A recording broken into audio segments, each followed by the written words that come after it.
Well, greetings, guys. Of course, I'm still here in beautiful Hawaii, Molokai, to be exact, and the East End. It's just beautiful here. I've got banana trees all around me, flowers, and I'm sitting here beside Brendan's 4x4 vehicle.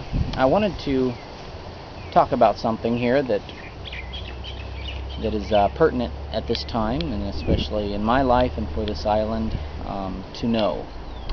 It's not a big deal, it's not really important, but it's something involving my life, and it's important for this particular man that I'm going to be talking about. His name is Michael Machado. And Michael, if you're watching this, you of course gave me another name when I first met you, and that's okay. I'm not holding that against you. I want you to know I respect you. I respect you because you're a human being, and I believe, I don't know what you believe, but I believe you were created by God, and that He had a purpose for you, and He still has a purpose for you. And I'm not even going to go as far as judging you to say that you're not living any part of the purpose that God has for you. I don't know. But I hold in my hand this. This is the original document, handwritten by this man, Michael Machado. And it says here, it has a picture of me. It says liar. It says this evil terrorist, his name is Jenkins, schizophrenic, prone to mood swings, flim-flam, artist, do not trust this evildoer who enjoys bothering, harassment, innocent people on Saturday morning during the yard sale. This evil monster, evil monger, it says, Jenkins, is, if he is seen by you and is trying to cause you mischief, call the police immediately. So people wonder, they've been wondering why this poster has been all over Hawaii. I mean, not all over Hawaii, sorry, all over this island. I have been up to the lookout behind the rock walls, behind the cooking places where they barbecue. It is posted, glued with epoxy resin and actually maybe Gorilla Glue onto the windows of offices. And you think, why in the world would this paper be up all over? What in the world did Steve Jenkins do to make this guy so mad? So I'm going to tell you. But first I want to tell you that part of being mature, I should say, is being able and willing to have patience and to sit through and sacrifice and understand that sometimes you have to go through a time or a process for gain later. Now in this case, I'm not sure what the gain is, but I didn't feel that it was my job to go around tear the flyers down or defend myself or confront him, and I certainly didn't have any anger towards him. As a human being, I guess I could have some anger, but I'm in my 40s, and over years of prayer and experiences, God has helped me to be able to not be angry at people. I've had some police officers on the island of Molokai and different people that I could have been angry at and justifiably. So I mean, I'm justified in being angry.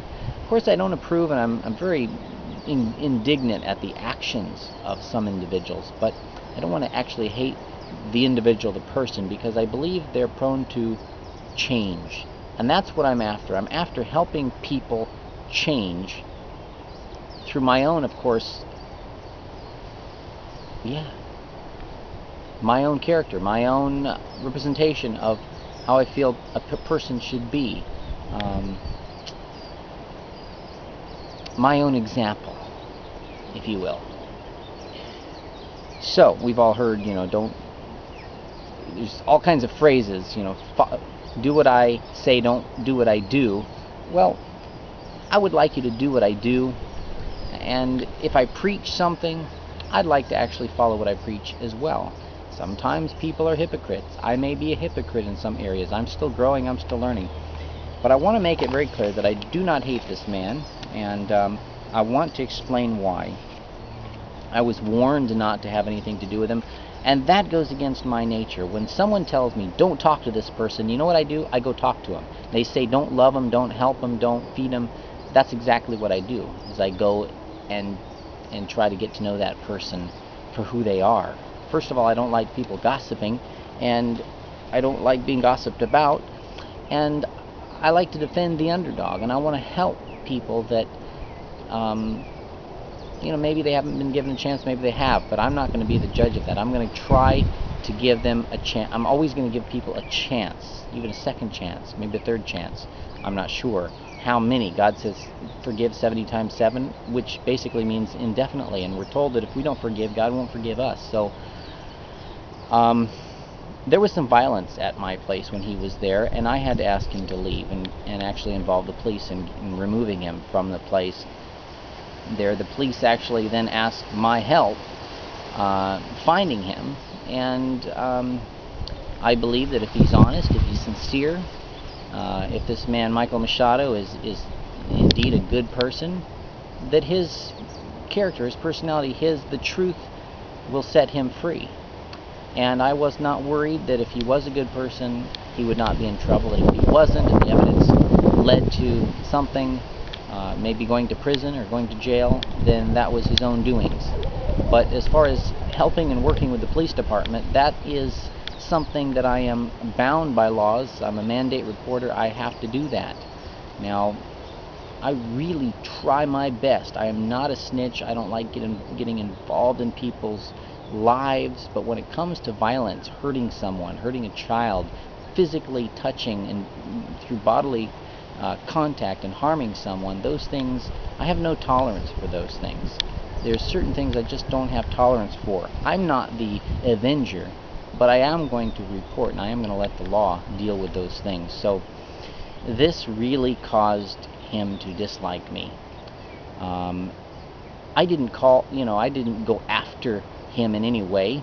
I just simply had him removed when there was violence on my property. That's all. Why he went after me more than others and why he put up the flyers and stuff, probably because I let him.